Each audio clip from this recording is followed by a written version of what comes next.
Chair now recognizes Mr. Gosar for 5 minutes. Thank you, Mr. Chairman, and thanks for holding this important hearing. The water on the Colorado River has been the source of ongoing challenges, near shooting battles between states and generations of legal wrangling. The past in many ways is the future.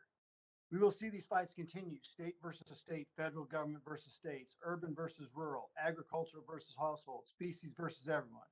In this mix are real people, communities, tribes, and others who are working on eking out a living from their water rights. I have a question for Mr. O'Toole and Mr. Davis. By the way, good seeing you, Tom. Water in the West has been a blood sport battle between layers and layers of different players.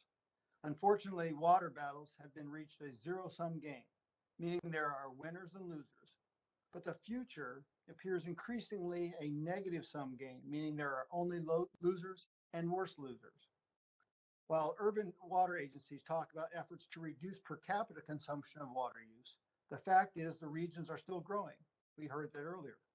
As a result, we see demand continue to rise.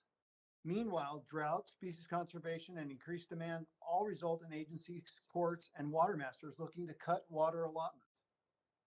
Isn't the real solution new supply things like creative desalination, potential advances in atmospheric water generation, and other options like resettling like the Lower Santa Cruz water system with Mexico to grow our water resources instead of finding ways to do with less? Mr. Davis first. Yes, obviously augmentation methods such as desal, cloud seeding, all those should be considered. Long term, and there's begun to be some discussion, there needs to be probably some imported water from other watersheds. We've just outgrown the supply in the Colorado River Basin, and as growth continues to occur here, it puts more pressure on taking ag water to other uses. And that, as you've heard, impairs our food production and our food supply. So I think we need to look long-term into other sources that we just mentioned. Yes, and I think collaboration with Mexico, I think, is a golden opportunity to win-win-win. Certainly.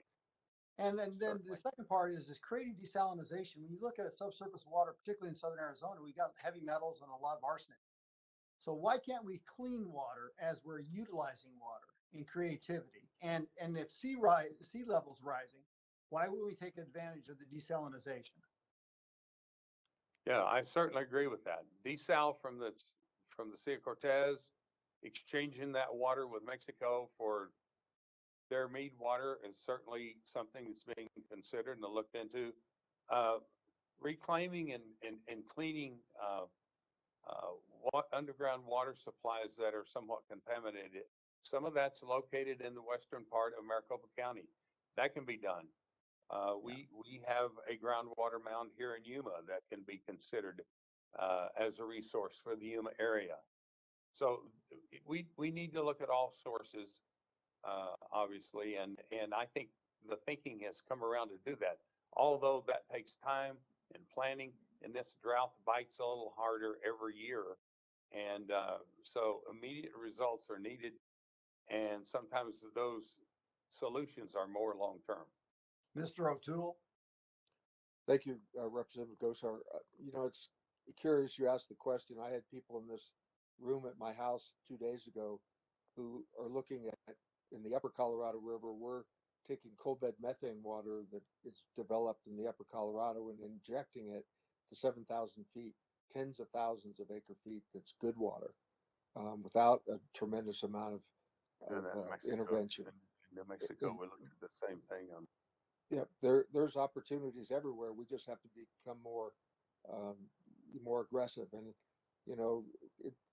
as I told you, I'm humbled to be here, but I can only tell you we have to have an accelerated process to be able to get things done. It's so thank you for the question. Well, and I think we can do two things at the same time. I think that's what the advantage is. We got to be creative about this. I worked with the Nature Conservancy over and over again.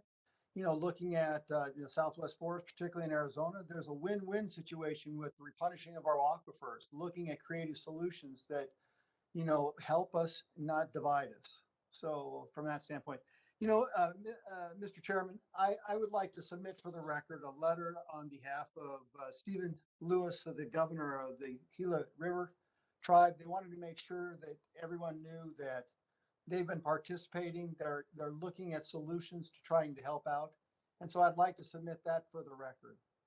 Without objection, that will be submitted. And Mr. Gosar, your time has expired, but thank you.